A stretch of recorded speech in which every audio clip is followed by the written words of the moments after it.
Hello everybody and welcome to another episode of Alex's Afternoon Art Show. Today we are drawing Storm and I got some redesign elements to talk about and some posing and things like that and hair. We're going to be talking a little bit about that too because that's something I'm going to have to worry about. But yeah, before we go anywhere, I'm going to address the elephant in the room. Yes, I did get a haircut and no, it wasn't supposed to look like this, but it will grow back, so I mean, I can get over that. The other thing which I should probably mention is the fact that if you haven't noticed, or unless you haven't noticed, the art videos have become bi-weekly for the last while now, meaning that every other week they've been coming out, where they've been every week for the longest time now, and the shorts, which would normally be the middle of the week, have now replaced an art video. More or less. I wouldn't really count it that way. It would be in place of nothing because they have to be bi-weekly. Now, you might think to yourself, why is it now bi-weekly?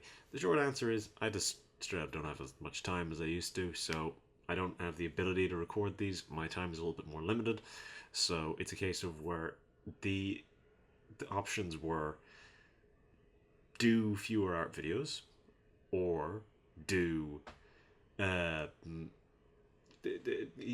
do fewer art videos or just suddenly switch to bi-weekly. And technically I'm still making the same amount of them, they're just coming out less often, and I think it makes more sense for them to just come out less often. That way I can put a little bit more effort into them than I would otherwise be able to, because again, as I say, my time is more limited. But yes, so that's what we're going to be doing from here on. You've probably noticed if you watch these at any sort of regularity, but yeah, that's kind of how it has to be. But yeah, anyways, I'll roll the intro and then I'll show you what I have for this episode, being Storm, unless you forgot. But yeah, that's what we're doing. So yeah, roll the intro and then I'll show you what I have. So yeah.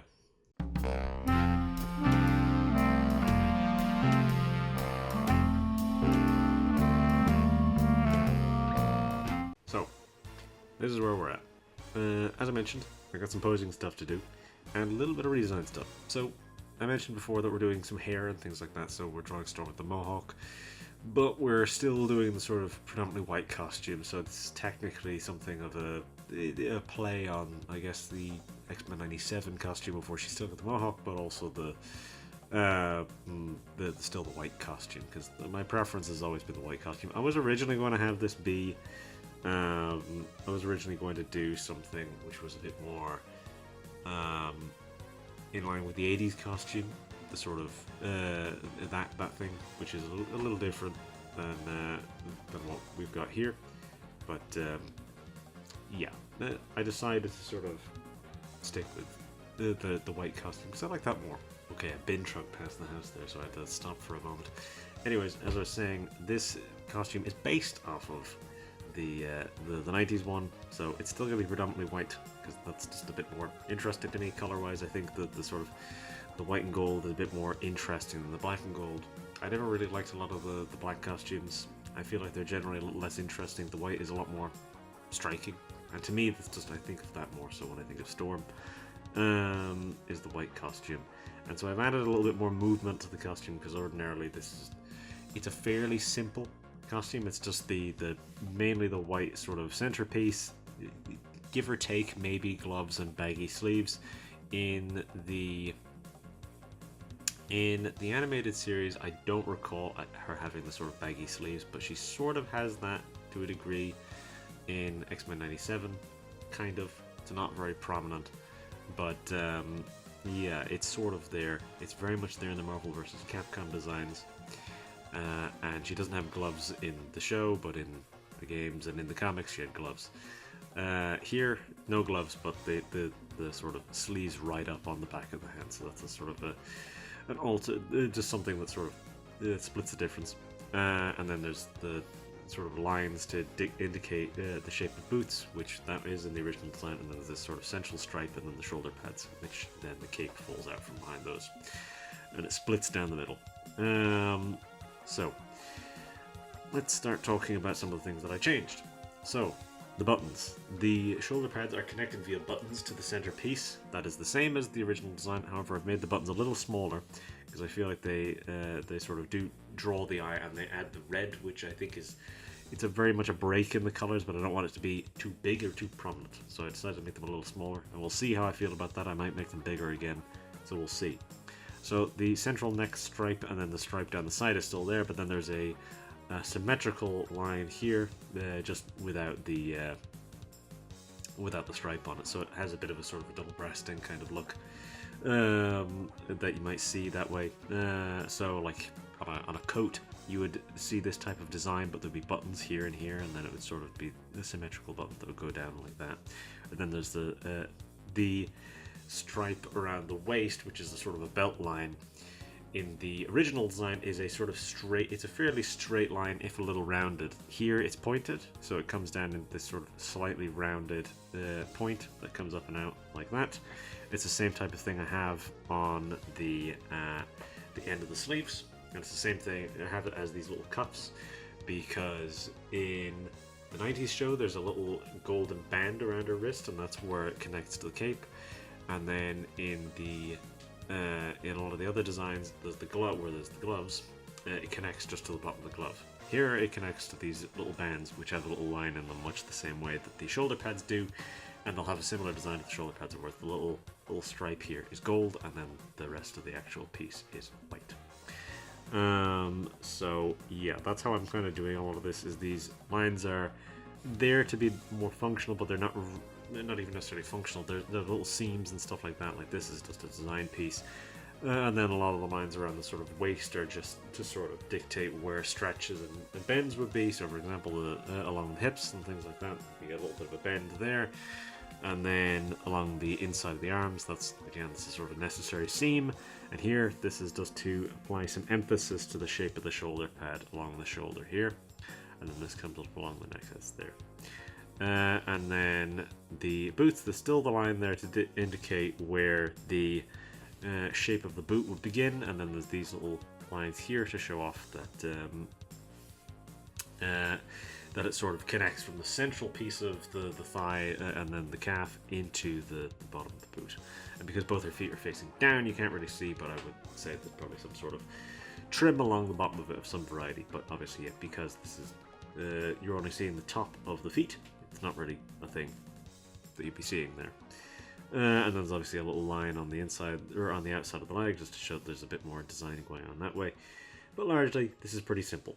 Now, one of the other things that I need to mention is the hair. So the hair is going to be the hard part of the drawing, because, you know, naturally, this is a hairstyle which I don't really draw very often. So I decided to make it a sort of a fuller kind of, have her hair be a bit fuller than it would be a lot of the time with the mohawk. A lot of the mohawk designs usually have it be either very straight and kind of flat in shape, or very sort of flowy and natural in shape. So I've gone for something which is a little bit sort of the middle of that. Now part of that is the pose of where she's sort of flying up and tilting, so her hair is flicking, and that's kind of what you're seeing here, is her hair is flicking out like that. And then there's a little bit of a fringe that falls down in front, and then it sort of it gets a little longer and messier at the back. But largely it would sort of have a lot of volume, and it would sort of mostly stick up. It would be how it is, but it would be sort of flowy as it sticks up, as it even is here. Because that's just normally how I draw Storm's hair, it's very big and very flowing. Because I've done Storm a few different times on the art show. But yeah, this is one of the few sort of full body shots that I've done. The last time it was one of the mid shots, so wasn't much to do there in terms of posing. But generally speaking, when you're posing Storm, you need to do something with the hands. You need to make it sort of movement of some variety, have some sort of movement going on with the arms. So here we've got the arm that's coming back like this, and then you got the arm that's coming forward more like that. So there's a little bit of depth to the pose that way. I'm mirroring it here, obviously. It should be this way, but you know, it makes no difference. Yeah, so a lot of this is generally down in the arms and then the legs, these types of poses. So there is a light tilt here as she's flying, so the idea is she's maybe turning as she's flying, something like that, and so then this knee is swinging up, And then this one's pointing down. Both the feet are sort of facing down, so you're seeing the tops of the feet that way. So again, as I mentioned before, you're not really seeing any sort of like trim or anything like that around the bottom of the boot. And then you're getting things like, again, the thigh is dipping into the waist a little bit, and then the arms are sort of coming out. And there's a little bit of perspective here of where this arm is sort of coming forward, so it's a little bigger. And then this one is a bit back. It should maybe be a little smaller because it's back, but I mean, it makes no difference at the end of the day. You're also seeing the sort of outside of the cape dipping in a little bit, because this is because the shape of her cape is very weird. I always found, of the sort of double loops, the sort of two circular chunks that then sort of fall down and flow in weird ways, and then they connect back to the arms. I always found that kind of strange, the way that shape was, but yeah, so I'll be doing some effect stuff as well, because I'll be throwing in some lightning effects, obviously, except I'll probably throw in one like big lightning bolt instead of what I've been doing a lot of the time, where I do like one sort of central lightning bolt and then little sort of spoking bits that sort of flow. And I might try and just do the one big one, and then maybe have some tiny little bits spoking out, and then have a bit around her hands and like kind of looping around the arms and then the eyes. A lot of the time I tend to do a blue ear kind of lightning. This time I'll be going for a gold ear kind of lightning, just to sort of fit the color scheme that we've got going on here. I don't want to create any weird color palettes or anything like that going on. So yeah, how long have we been going? We've been going for like nearly 12 minutes here already, so I should probably start getting on with this. So yeah, I'll do these details and then I'll be back. It's been a little while since I've drawn one of these art videos, so I will probably end up taking quite a while here. We'll see. It could be quick. It won't be. It could be quick, but it definitely won't be. Anyways, I'll move on. I'll do these details and I'll be back to do the colours. And I'll talk a little bit more about that. So yeah.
Alright, that's the details done. That took a while. Granted, I don't think the colours are going to take very long because there is very few of them.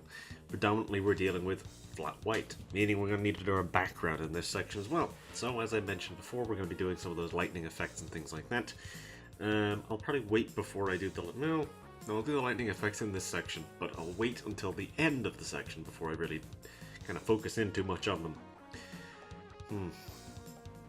Oh yeah, so something which I should mention here is that I may have misjudged the size that these buttons should be, because there's... So a thing that happens when we start getting too nitty-gritty with details is that the lines can start just to sort of merge together whenever you zoom out. For example, from here, these are just pretty much just black circles with tiny little dots of space in them, but when you zoom in, it's more obvious that they are X's. However, it should be more obvious from a distance that they are X's.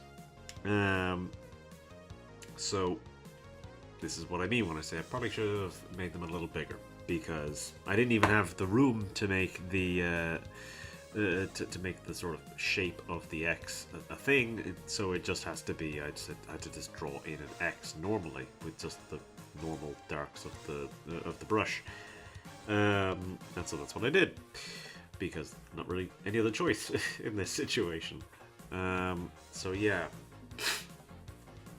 what I decided to go for here, yeah, is just the X's. And yeah, the red will still be there, but it's just going to be very small. It's going to be very, very small.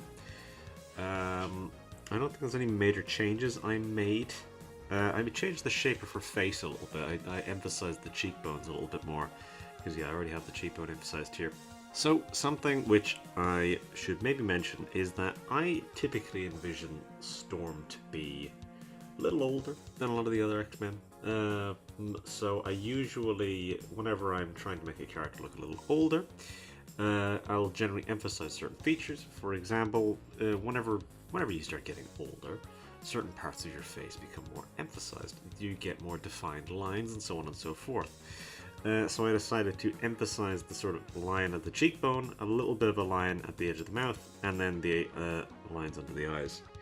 They're not super emphasized, but they're a little bit more emphasized. And again, she's got more defined cheekbones and things like that. There's a bit more of a line here, which you might not otherwise see.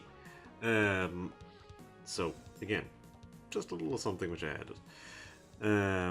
And then I added a little bit more wrinkling on the hands and things like that, because again, you'll get that whenever someone's a little older. Yeah, I don't know if there's anything else I really need to mention.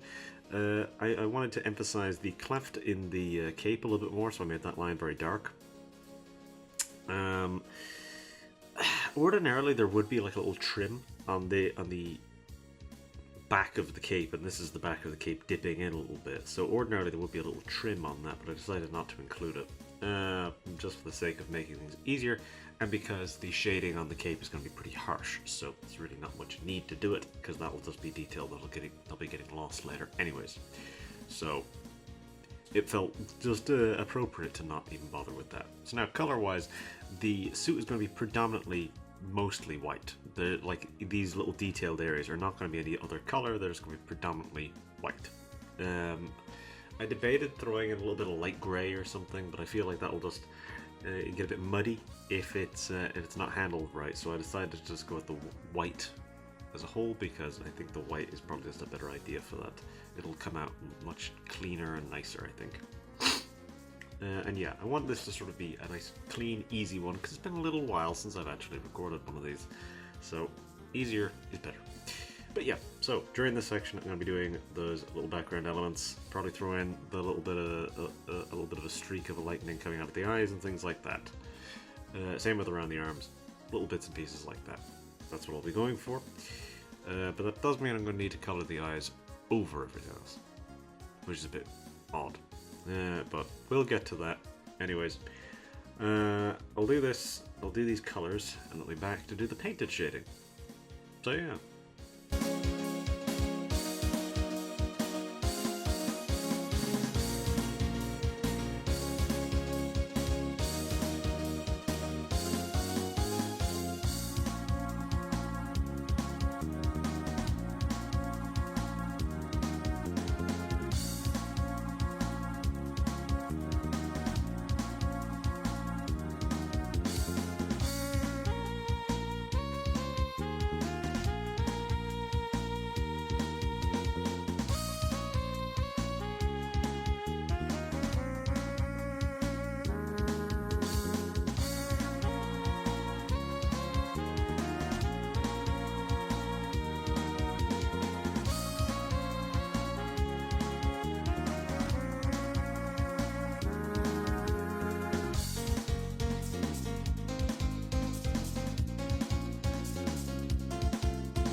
Okay, so that's all our colors and our background and everything done. I feel like it's a little messy, but yeah, I think it works for what we want.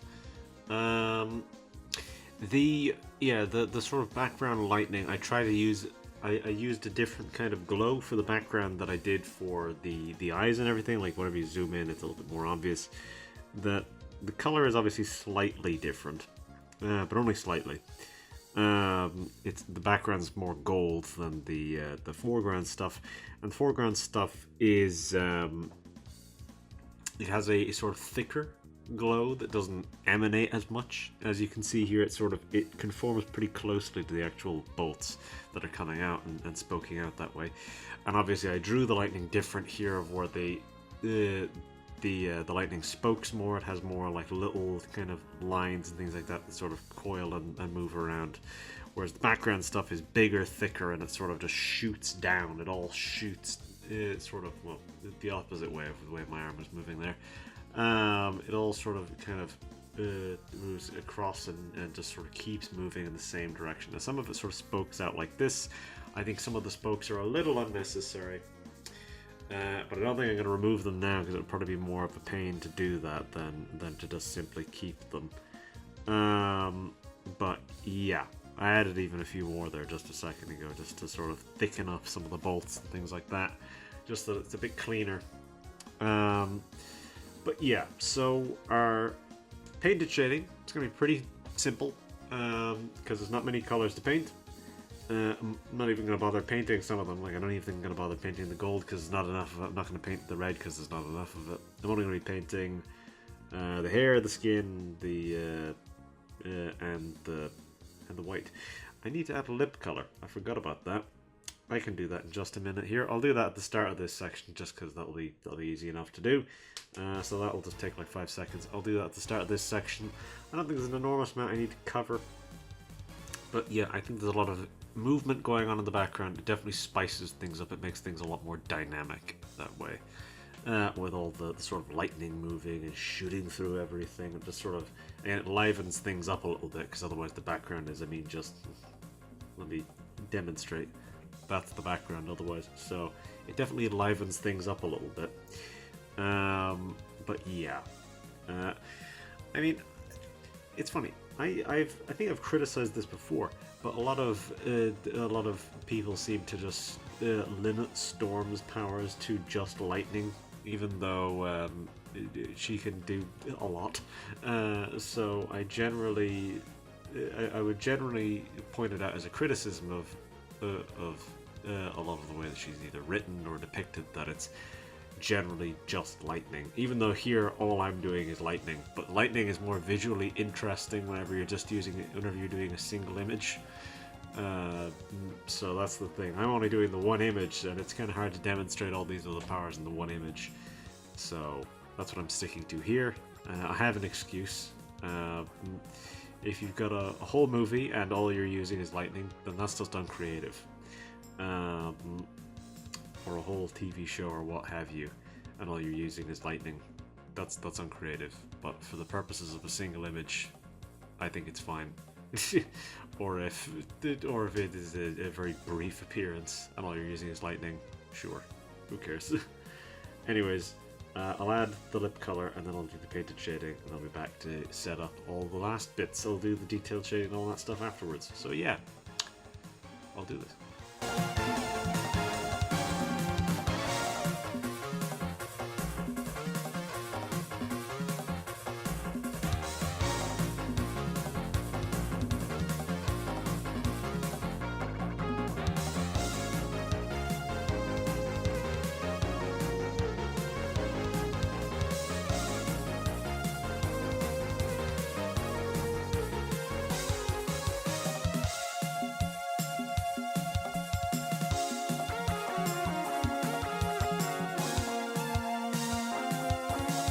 Okay, that's our painted shading done. That didn't take very long. It was pretty easy because, there's not many colors at play here. But everything now obviously is developing this sort of gold or hue, and it will only further be emphasized by the fact that we're really dialing in on the yellows and browns here in terms of our color palette. and that is going to be obviously the sort of gradient maps that I'm going to be going for here as well. Is they're going to be very sort of gold. That's going to generally the color palette that we wind up with here is something very gold, and it's going to be the same sort of deal. Once I don't think I'm going to use a gold light one. I think I'm probably going to use a white one still, so that will display mostly like on this part of the cape and then kind of a little bit on the side of the face and all this stuff, because this is our darkest side here and then this is our light side here, so we're going to be mostly seeing all the light line stuff over here as per usual. I don't think there's anything I really need to go over too much before we just get into this, and then that'll basically be it once I'm finished these details, once the detailed shading is done. Because you're going to do the detail shading, the light line, and the first few gradient map, or the first gradient map.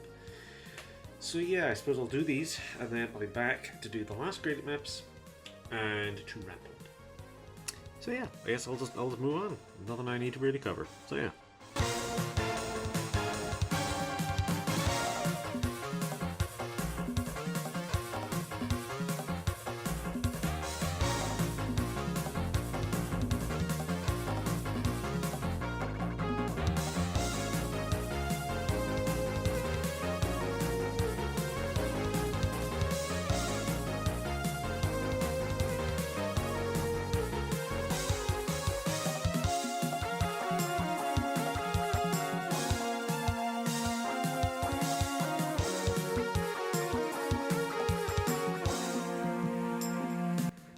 Okay, that's our first gradient map. I've decided to keep it pretty high in terms of opacity. I would normally turn it down kind of low.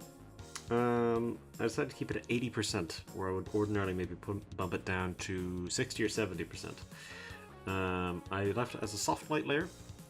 I'd sometimes decide, it's just, I either go with the soft light or an overlay. Overlay is usually a little bit too intense for my liking, so I've gone with soft light because that's a little bit more neutral. It's not as intense, because I don't want this to just be yellow. Now it's still got a lot, it's pretty much all shades of yellow now, but we'll see how that shakes out as we add our next gradient maps. So yeah, let me just save that, and then let's have a look at some of the other ones that I'm going to be putting on. So next on the list is luminosity. That's not great. It's kind of blown out. What if I put it underneath? How does that look underneath? Makes a little difference, but it deepens the shadows, so let me turn that down to like 15. Because we don't need that to be super intense, we just need to deepen the shadows a little bit. Alright, let's have a look at a color burn. I'm curious now about this one. This will probably be... yeah, that's pretty extreme. So we'll have that one as 15 as well.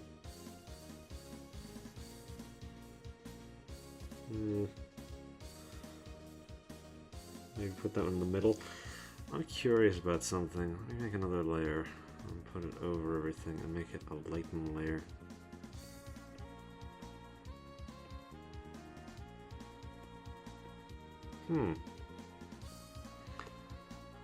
It's strange. Everything has a bit of a greeny hue originally, but the lighten layer makes it kind of a bit more of orange. Just changes some of the hues a little bit. I actually kind of like this a little bit more than the green, so I'm going to put that on and just lower it down to 60%. So it's a little intense. I'm actually going to make it even lower. 40%. What does it look like if I mix it around in terms of its location? Makes for a little difference. It's darkest at the top. I want to keep some of those shadows, so we'll leave that there. So this is a rare instance of 4 gradient maps, so that's quite a few. I would ordinarily stop at 3. I mean, I used to only do 1. But yeah, that's probably enough. Okay, so now I need to grab my texture. Yeah, I'm pretty happy with this overall. This is... yeah, this is alright. I like this. It is definitely a lot yellower than I maybe would have gone for. This has actually been a surprisingly quick one, only 3.5 hours. So I suppose I did get what I wanted out of it. I wanted something little short, little easy to sort of ease me back into things. I suppose color-wise it's different enough from the last time I did Storm, because last time I did Storm it was very, very blue. So we're going for something very gold and yellow here. And I don't do stuff which has like very yellow color palettes to it all that often. I suppose the last time I would have done something with very pronounced yellow color palette would probably have been Wolverine. Even that wasn't necessarily a yellow color palette so much as it was just there was a lot of yellow in it. And let's have a look at how this texture is working with things, because we want it to disperse a lot of our shadows and things like that. The gradient maps have very much enhanced some of the grittier nature of some of these shadows. The gold kind of comes out in a very sort of blotchy way in areas, in a few areas. But yeah, I mean, this doesn't do much to the background. Just sort of bleeds out some of the glow on those, which is, I mean, that is what we want it to do. Okay, yeah, 20% seems all right in that respect. Maybe, you know what, even turn it down to 15. Because I don't need it to be that intense. I just need it to be subtle enough, because it's very prominent in places like that. Yeah, okay. I got everything I needed out of that. That was a fun one. I think I always enjoy drawing a bit of lightning. It's always just a bit of fun for me, because it's one of those things where you don't need to be too concerned about being precise or accurate or any of that stuff, or getting clean lines. It's just about sort of drawing some sort of messy stuff and then kind of spoke things out areas, and then just kind of you get to do a little bit of freedom, and that's generally what it is with a lot of background elements. You get a lot of freedom to sort of screw around with it and do things that aren't necessarily very structured or things like that. Sometimes you're drawing natural elements. I mean, lightning is nature, so nature, you're going to be drawing a lot of stuff which is just, you just try and go with the flow a little bit. You just sort of paint in or draw whatever bits makes it just feel right. Yeah, and just sort of go with it. You don't need to be too concerned about, again, as I say, being clean, being accurate, or any of these things, just because natural stuff, or because nature isn't necessarily any of those things. But I mean, if you're drawing like a city or stuff like that, that's very structured, very formatted, very uniform, so that's a very different discipline in that respect. And the type of thing which I don't draw very often, so I'll probably end up doing something like that somewhat soon. I suppose we'll see though. But yeah, this was a fun one. I enjoyed this one well enough. Storm's always a fun character to draw, and I think just the simplicity of the colours definitely helps in terms of making it a little funner. But yeah, as I say, I think I'm good to stop there. I think that's everything I wanted to get out of that. But yeah, I think I'll wrap up. I think I'll do my outro and then I'll say goodbye. So yeah, if you enjoyed the video, do whatever it is that you'd normally do, whether that be liking or not. I'd of course prefer if you liked it, but you know, you don't have to do that. I just believe I politely suggested it, and I think that's enough. So yeah, it's the same deal. If you want to subscribe, go for it. I'd of course prefer if you did that, but you know, you don't have to. You could not subscribe, and that's perfectly fine. You already got this far in the video, and that's more than most. So you know, I'm not going to push my luck here. And yeah, if you have a suggestion for what you'd like to see. If you have a suggestion for what you'd like to see me draw in the future, you could leave a comment, politely worded, or, you know, not at all. Of course, prefer if you did do it, but only if you did it politely. Because if you're not going to be polite, I don't want to deal with that, so just don't do it. And yeah, if you choose to watch the next video, I will see you next time. So, that next time will be 2 weeks from now, though, so bear that in mind, because that's the new format, as I said at the start of the video. But it's, as I understand it, you're supposed to remind people of things that you say at the start and at the end, so that's what I'm doing. But yeah, weird outro this time, eh? Anyways, with all that said, I think that is us, so I'll say goodbye and I'll leave you. So, bye-bye.